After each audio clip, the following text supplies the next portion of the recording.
जय हिंद friends. Welcome to my channel education centre 21। आज हम इस वीडियो में हाई स्कूल वालों के 2021-22 के लिए मॉडल पेपर लेकर आए हैं। यह मॉडल पेपर सामाजिक विज्ञान का है, जो कि अभी 2-3 दिन में ही सामाजिक विज्ञान का पेपर होने वाला है। तो यह बहुत ही ज़्यादा महत्वपूर्ण है और हम इसका एकदम पूरा फुल सॉल्यूशन देंगे। पूरा एकदम पूरा सॉल्यूशन, एक भी प्रश्न को नहीं छोड़ेंगे। अगर आप इस मॉडल पेपर को देखते हैं तो आप इतना समझ लीजिए कि ये 70 नंबर का है, तो 20 नंबर तो आपका तैयार हो ही जाएगा। तो हम चलिए शुरू करते हैं। तो यह जो पेपर है, इस वीडियो के ख़त्म होने के बाद हम इसका लिंक डिस्क्रिप्शन में भी डाल देंगे, ठीक है। तो ये समय 3 घंटे 15 मिनट है, तो जो कि आप जानते ही हैं, समय 3 घंटे 15 मिनट हर एक पेपर का होता है। और प्रारंभ के 15 मिनट परीक्षार्थियों को प्रश्न पत्र पढ़ने के लिए निर्धारित है। यह प्रश्न पत्र 2 खंडों का एवं खा में विभाजित है। प्रत्येक प्रश्न के लिए निर्धारित अंक उनके सम्मुख दिए गए हैं। प्रश्न पत्र में 4 प्रकार के प्रश्न हैं: बहुविकल्पी, अति लघु उत्तरीय, लघु उत्तरीय व विस्तृत उत्तरीय। तो ये आप पढ़ लीजिएगा। वैसे तो ये बहुत ज़्यादा इंपॉर्टेंट नहीं होता है, लेकिन फिर भी पढ़ना चाहिए, क्योंकि इससे आपको पता चल जाएगा कि हमें किस टाइप से लिखना है, कैसे क्या लिखना है। तो पहला प्रश्न है कि बेल्जियम मॉडल की मुख्य विशेषता क्या है। तो बेल्जियम मॉडल की मुख्य विशेषता है कि सत्ता में सभी जातीय समूहों की साझेदारी। इसके बाद दूसरा है कि महात्मा गांधी ने किस घटना के कारण असहयोग आंदोलन स्थगित कर दिया था। तो यह है चौरी चौरा। महात्मा गांधी ने क्यों स्थगित कर दिया था? चौरी चौरा घटना के कारण। इसमें चौरी चौरा यहाँ पर आप देख सकते हैं कि यहाँ पर नीचे की तरफ दिया गया यहाँ पर, तो ये वाला सही हो जाएगा, चौरी चौरा नीचे वाला चौथा वाला। फिर तीसरा प्रश्न है कि 1861 में संयुक्त इटली का शासक कौन बना। तो विक्टर इमैनुअल। आप एक बात ध्यान दीजिएगा, जब हम इस पूरे 3.25 घंटे के पेपर को जब पूरा जब सॉल्व करेंगे तो वीडियो काफ़ी लंबी हो सकती है। तो आप लोग दिल थाम के देखिएगा, कम से कम 25 मिनट से 30 मिनट लग सकता है इस वीडियो को, क्योंकि ये 3.5 घंटे का पेपर है। तो हम जल्दी करके इसे आधे घंटे से थोड़ा कम समय में इसे हम पूरा करवाएंगे। आप लोग चिंता मत कीजिएगा। तो चौथा प्रश्न, हिंद स्वराज नामक पुस्तक की रचना किसने की थी। तो ये महात्मा गांधी ने इसकी रचना की थी। जर्मनी का एकीकरण किस युद्ध के बाद पूरा हुआ। तो फ्रांस प्रसा युद्ध द्वारा जर्मनी का एकीकरण पूरा हुआ। फिर छठवां प्रश्न है कि थोड़ा सा हम इसे बड़ा कर लेते हैं, क्योंकि बहुत अब छोटा दिखाई दे रहा है। तो पहले हम इसे थोड़ा सा बड़ा कर लेते हैं, फिर से पढ़ते हैं, ठीक है। तो छठवां प्रश्न है कि भाषाओं को भारतीय संविधान की किस अनुसूची में रखा गया है। तो भाषाओं को भारतीय संविधान की 8वीं अनुसूची में रखा गया है। ये बात आप लोग जानते रहिएगा। और एक अब हम आ चुके हैं अति लघु उत्तरीय प्रश्न में। तो ये 7वां प्रश्न है कि गांधी जी द्वारा चलाए गए 2 सत्याग्रह आंदोलनों का उल्लेख कीजिए। तो पहला सत्याग्रह आंदोलन की असहयोग आंदोलन, और दूसरा है भारत छोड़ो आंदोलन। फिर 8वां प्रश्न है कि लोकतांत्रिक शासन क्यों लोकप्रिय माना जाता है। 2 कारण लिखिए। तो लोकतांत्रिक शासन को अन्य स्वरूपों से बेहतर इसलिए माना जाता है क्योंकि क्योंकि अब हम आगे देखते हैं थोड़ा सा, ठीक है। यह लोगों की आवश्यकताओं का प्रतिनिधित्व करता है, एक कारण ये है। दूसरा, लोकतंत्र शासक या तानाशाह की सनक पर निर्भर नहीं है, इसमें जनता खुद से जो कि शासन को चुनती है। फिर अब 2 कारण ही लिखना था, हमने यहाँ पर 3 दिया है, तो आप लोग लेकिन एग्जाम में 2 ही लिखिएगा, क्योंकि ये 2 नंबर का आता है, इसलिए 2 ही इसमें पूछेगा। फिर 9वां है, भारत की उत्तरी पूर्वी सीमा पर स्थित 2 लोकतांत्रिक देशों का नाम लिखिए। ये तो इंपॉर्टेंट है और आसान भी है। तो उत्तर पूर्वी पड़ोसी देश, एक है म्यांमार, दूसरा है बांग्लादेश, जो कि दोनों ही लोकतांत्रिक देश हैं। इसके बाद लघु उत्तरीय प्रश्न कि मरियान और जर्मेनिया कौन थी, उनको चित्रित करने का क्या उद्देश्य था। तो ये थोड़ा सा लंबा प्रश्न है, तो आप लोग इसे आराम से पढ़िएगा। पढ़ने का मतलब केवल पढ़िएगा ही नहीं, इसे आप लोग याद भी कर लीजिएगा। देखिए, ये जो सामाजिक विज्ञान होता है, जो कि रटने वाली विषय नहीं होती, ये एक समझने वाली विषय होती है। तो आप लोग इस लघु उत्तरीय प्रश्न को आराम से एकदम समझिएगा, ध्यान से एकदम पढ़िएगा, तो ये याद हो जाएगा और आपके समझ में आ जाएगा। ये थोड़ा सा लंबा है, क्योंकि अब हमें वीडियो को कम से कम समय में ख़त्म करना है। अब अगर हम ज़्यादा समय देते हैं तो फिर ये बहुत ही लंबा हो जाएगा, क्योंकि ये पूरे पेपर को एक ही वीडियो में कम से कम समय में सॉल्व करना एक बहुत बड़ी बात है। फिर 11वां प्रश्न है कि वर्तमान लोकतांत्रिक व्यवस्था की 3 चुनौतियों का उल्लेख कीजिए।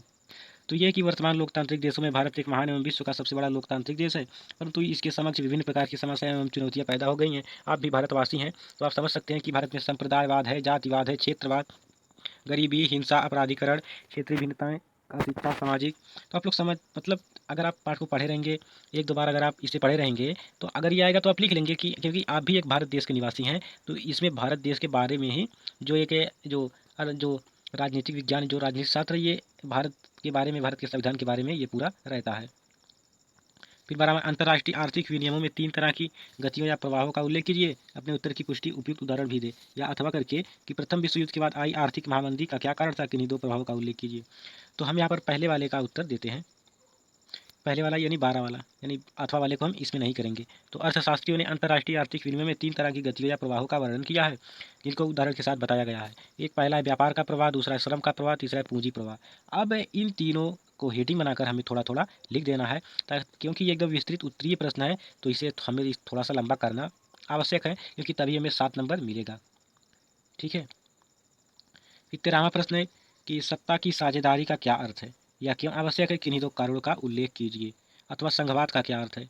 तो इसमें सत्ता की साझेदारी के बारे में देखिए, बस खाली आप इतना ही याद रखिएगा कि सत्ता की साझेदारी ऐसी शासन व्यवस्था होती है जिसमें समाज के प्रत्येक समूह और समुदाय की भागीदारी होती है। सत्ता की साझेदारी ही लोकतंत्र का मूल मंत्र है। लोकतांत्रिक सरकार में प्रत्येक नागरिक की हिस्सेदारी होती है, जो भागीदारी के द्वारा संभव पाती है। यहाँ पर आप देखेंगे, बस खाली आप 2-3 लाइन अगर अच्छे से पढ़े रहेंगे तो आप उसी के बारे में पूरा एकदम अच्छे से लिख सकते हैं। तो अब इसके बाद सत्ता की साझेदारी की आवश्यकता के बारे में 1-2-3 पॉइंट लिख देंगे, तो ये जब क्वेश्चन थोड़ा सा अच्छा दिखने लग जाएगा तो आपको नंबर पूरा एकदम मिल जाएगा। इसके बाद आता है मानचित्र संबंधी प्रश्न, जो कि इतिहास से लिया गया है। 14वां वाला कि निम्नलिखित स्थानों को भारत के रेखा मानचित्रों में ये जो चिन्ह दिया गया है, इसी चिन्ह द्वारा नाम सहित लिखना है। पहला है कि वह स्थान जहाँ जलियांवाला बाग हत्याकांड होगा, इसका आंसर है अमृतसर। यानी अमृतसर आपको अपने बुक में लिखना भी है और मानचित्र में दर्शाना भी है। फिर दूसरा है कि वह स्थान जहाँ गांधी जी ने नमक बनाना प्रारंभ किया, दांडी में गांधी जी ने नमक बनाना प्रारंभ किया था। गा वाला है वह स्थान जहाँ नील की खेती करने वाले किसानों ने आंदोलन किया था, तो बंगाल के नदिया जिला में इन्होंने आंदोलन किया था। वह स्थान जहाँ सूती मिल श्रमिकों ने सत्याग्रह किया था, तो अहमदाबाद में। ठीक है। फिर इसके बाद इसी तरीके से जो कि अब 5 प्रश्न पूछे जाएंगे मानचित्र संबंधी, आपको उसका आंसर अपने कापी में लिखना भी है, और इसे जो एक मानचित्र दिया जाएगा उसे दर्शाना भी है। तो आप देख सकते हैं कि अमृतसर यहाँ पर है, पहले यानी का वाले का आंसर है अमृतसर, जो कि हमने अमृतसर यहाँ पर दर्शाया मानचित्र में। दूसरा है दांडी, तो हमने दांडी यहाँ पर दर्शाया है। फिर इसके बाद अहमदाबाद चौथा है, तुमने अहमदाबाद, और 5वां कोलकाता, तुमने यहाँ पर कोलकाता दर्शाया है। और गा वाला यानी यानी बंगाल यानी कोलकाता के पास ही है नादिया जिला, तो यहाँ पर भी हमने इसे दर्शाया है। तो इस प्रकार इसके जो 5 नंबर मिलते हैं पूरे आराम से मिल जाएंगे। अब इसके बाद हम खंड खा में आते हैं। खंड खा जो कि भूगोल, जिसे हम आम भाषा में कहते हैं भूगोल और अर्थशास्त्र से लिया रहता है। तो इसमें पहला प्रश्न है कि बहुविकल्पी प्रश्न, जो कि सभी लोग जानते हैं कि निम्नलिखित में से किस प्रांत में सीढ़ीदार खेती की जाती है। तो उत्तराखंड में। क्यों? क्योंकि सीढ़ीदार खेती पहाड़ी क्षेत्रों में की जाती है और उत्तराखंड में पहाड़ वहाड़ ज़्यादा है। निम्न में से कौन सी रबी फसल है। तो चना जो है वो रबी की फसल है। झारखंड में स्थित कोडरमा निम्नलिखित में से किस खनिज का अग्रणी उत्पादक है। तो अभ्रक का। किसका? अभ्रक का। 18वां, इनमें से किस राज्य में काली मृदा मुख्य रूप में पाई जाती है। तो गुजरात में काली मृदा सबसे ज़्यादा पाई जाती है। मानव विकास सूचकांक यानी HDI में भारत का स्थान कितना है। तो 130वां। तो आप लोग समझ सकते हैं कि भारत विकास के मामले में भी कितना पीछे है। और भारत आय की दृष्टि से कैसा राष्ट्र है। भारत आय की दृष्टि से कैसा राष्ट्र है। तो भारत जो है उच्च आय वर्ग वाला है, या मध्य आय वर्ग वाला, या निम्न आय वर्ग वाला, या इनमें से कोई नहीं। तो भारत जो है मध्य आय वर्ग वाला है। इसमें ये गलती से ये हो गया है, इनमें से कोई नहीं, क्योंकि भारत एक मध्य आय वर्ग वाला देश है। इसमें गलती से हो गया, लेकिन इसका आंसर ये खा वाला होगा। ठीक है। तो आप लोग धीरे से ख्याल कीजिएगा, क्योंकि ये गलती हो गई है PDF इस पेपर को मतलब हल करने में। इसके बाद आता है अति लघु उत्तरीय प्रश्न, जैव और अजैव संसाधन का कोई 2 अंतर लिखिए। तो सबसे पहले हम जैव संसाधन हेडिंग लिखेंगे। फिर जैव संसाधन में क्या लिखेंगे कि इन संसाधनों की प्राप्ति जीवमंडल से होती है और इनमें जीवन व्याप्त होता है। उदाहरण मनुष्य, वनस्पति जात, मत्स्य जीवन, पशुधन आदि। यानी पूरा मिला जुला कर कहने का ये मतलब है कि ऐसे संसाधन जिनकी प्राप्ति जीवमंडल से होती है उसे जैव संसाधन कहते हैं, और इनमें जीवन व्याप्त होता है। जैसे मनुष्य है, वनस्पति है, मत्स्य जीवन, पशुधन, इन सब में जीवन व्याप्त होता है, तो ये जैव संसाधन। और वैसे संसाधन जो निर्जीव वस्तुओं से बने हैं वो अजैव संसाधन कहते हैं। ये 2 प्रकार के होते हैं, समाप्य और असामाप्य, जैसे चट्टानें और धातुएं। तो इस प्रकार से जैव और अजैव संसाधन हुआ। इसके बाद सकल घरेलू उत्पाद क्या है। तो पहले हम सकल घरेलू उत्पाद हेडिंग लिखेंगे कि किसी देश में उत्पादित होने वाली कुल आय में निर्यात से होने वाली आय को घटाने के बाद बेचने वाली राशि को सकल घरेलू उत्पाद कहते हैं। यह बात आपके कान के ऊपर से निकल गई है, तो हम इसे धीरे से यानी आसानी से समझाते हैं। सबसे पहले क्या कहता है। सबसे पहले कहता है कि किसी देश में उत्पादित होने वाली कुल आय, यानी पहले हम किसी देश की कुल आय निकालेंगे। आय में से निर्यात होने वाली आय को, यानी कि जो हम यहाँ से निर्यात करते हैं, यानी जो हम यहाँ से भेजते हैं, उसे घटाकर जो राशि बचती है उसे ही हम सकल घरेलू उत्पाद कहते हैं। ठीक है। अब इसके बाद आया है प्रश्न नंबर 23 कि प्रच्छन्न बेरोजगारी का कोई अन्य नाम लिखें।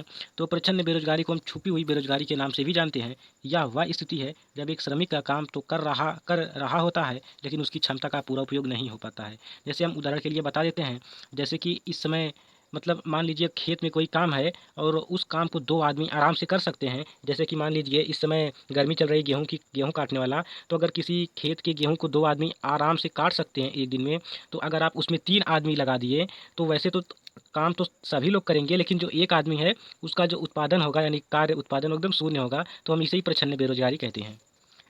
अब इसके बाद लघु उत्तरीय प्रश्न आता है कि आग्नेय तथा कायांतरित चट्टानों में खनिजों का निर्माण किस प्रकार होता है। तो आग्नेय चट्टानों का धरती पर सबसे पहले निर्माण हुआ, थोड़ा सा यहाँ पर छिप गया है तो इसे थोड़ा सा इधर करते हैं, ठीक है। तो जिन चट्टानों का धरती पर सबसे पहले निर्माण हुआ उन्हें आग्नेय चट्टानें कहते हैं। आग्नेय चट्टानें किसे कहते हैं? जिन चट्टानों का धरती पर सबसे पहले निर्माण हुआ उन्हें आग्नेय चट्टानें कहते हैं। इन चट्टानों का जब किसी दबाव या गर्मी के कारण रूप बदल जाता है तो इन चट्टानों को कायांतरित चट्टानें कहते हैं, ठीक है। तो ये इसकी परिभाषा हो गई। जब आप परिभाषा जान गए तो आप इसके बारे में और पूरा विस्तार से ये आराम से 1-2 बार पढ़िएगा, फिर आपको ये पूरा याद हो जाएगा। यानी अगर आप समझ गए तो फिर आप इसे पूरा लिख सकते हैं। उसके बाद 25वां प्रश्न है कि भारतीय अर्थव्यवस्था के विभिन्न क्षेत्रकों के नाम लिखिए व प्रत्येक का संक्षिप्त परिचय दीजिए। अथवा करके वैश्वीकरण क्या है, संक्षिप्त परिचय दीजिए। वैश्वीकरण क्या है, संक्षिप्त परिचय दीजिए। तो इसमें से 25वें वाले में 2 प्रश्न है, आप इन दोनों में से किसी एक को करना है, लेकिन हम तो वैश्वीकरण वाला किए हैं। तो वैश्वीकरण वाला आप भी पढ़िए और हम इसे बताते हैं थोड़ा सा कि वैश्वीकरण से तात्पर्य उस प्रक्रिया से है जिसके द्वारा विभिन्न देशों के बीच पारस्परिक संबंध की भावना का संचार हो। वैश्वीकरण की भावना से वैश्विक आधार पर तीव्र एकीकरण का वातावरण निर्मित होता है। विभिन्न देशों के बीच वस्तुओं, सेवाओं, निवेश और प्रौद्योगिकी का आदान प्रदान वैश्वीकरण के परिणाम स्वरूप ही संभव हुआ है।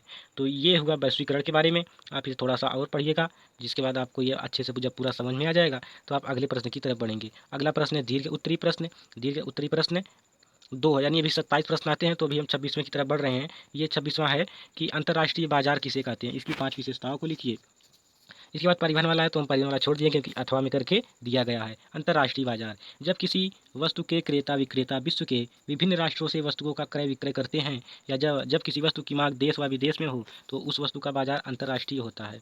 ये बात आप ध्यान से समझिएगा। हम फिर से पढ़ते हैं। क्या बात इसमें लिखी गई है कि जब किसी वस्तु के क्रेता विक्रेता यानी किसी वस्तु को खरीदने वाले और बेचने वाले विश्व के विभिन्न राष्ट्रों से वस्तुओं का क्रय विक्रय करते हैं, यानी विश्व के अलग अलग देशों से वस्तुओं को खरीदते हैं या बेचते हैं, तो इस वस्तु का बाजार अंतर्राष्ट्रीय होता है। जैसे सोना, चांदी, चाय, गेहूँ आदि वस्तुओं का बाजार अंतर्राष्ट्रीय है। तो इसके बाद अंतर्राष्ट्रीय व्यापार की विशेषताएं। इसकी क्या विशेषताएं हैं? इसकी ये विशेषताएं हैं कि अंतर्राष्ट्रीय बाजार उन ग्राहकों की आवश्यकताओं को पूरा करता है जिनको किसी विशिष्ट सामान की ज़रूरत है। जैसे कि हमारे इंडिया में या हमारे भारत में पेट्रोलियम की कमी है तो अंतर्राष्ट्रीय बाजार के द्वारा हम पेट्रोलियम दूसरे देशों से मंगा लेते हैं। और दूसरी विशेषता क्या है? दूसरी विशेषता है कि अंतर्राष्ट्रीय बाजार ग्राहकों को या फर्मों को खरीदे गए माल पर प्रीमियम के रूप में भुगतान करने के लिए सक्षम बनाता है। तो ये हुआ दूसरी विशेषता। और अगली विशेषता यानी इसके बाद 4, 5, 6, 7 विशेषताएं लिखी हुई हैं जिससे आपको आराम से एक बार पढ़ लेना है। आप पढ़ेंगे तो ये बहुत ज़्यादा टफ नहीं है, बस केवल आसान है और आप लोग इस पीडीएफ को डिस्क्रिप्शन में से डाउनलोड भी कर सकते हैं। ये 27वां प्रश्न। 27वां प्रश्न है कि भारत में उपभोक्ता को समर्थ बनाने के लिए सरकार द्वारा किन कानून मापदंडों को लागू करना चाहिए अथवा वैश्वीकरण का प्रभाव एक समान नहीं, इस कथन की अपने शब्दों में व्याख्या कीजिए। तो हम अथवा वाला लिख रहे हैं तो यहाँ पर हमने अथवा भी लिख दिया है कि विभिन्न देशों के बीच परस्पर संबंध और तीव्र एकीकरण की प्रक्रिया ही वैश्वीकरण कहलाती है। वैश्वीकरण का विश्व के सभी देशों पर गहरा प्रभाव पड़ा, किंतु यह प्रभाव एक समान नहीं है। स्थानीय एवं विदेशी सड़कों के बीच प्रतिस्पर्धाओं में धनी वर्ग के उपभोक्ताओं का लाभ हुआ है। इन उपभोक्ताओं के समक्ष पहले से अधिक विकल्प हैं और वे अनेक उत्पादों की उत्कृष्टता, गुणवत्ता और कम कीमत से लाभान्वित हो रहे हैं। परिणामतः ये लोग पहले की अपेक्षा एक उच्चतर और जीवन स्तर का उपभोग कर रहे हैं। यानी कहने का ये मतलब है कि वैश्वीकरण से जो बिजनेसमैन है उन्हीं लोगों को बहुत ज़्यादा फायदा हुआ है और उन्हीं लोगों के जीवन स्तर में सुधार भी हुआ है।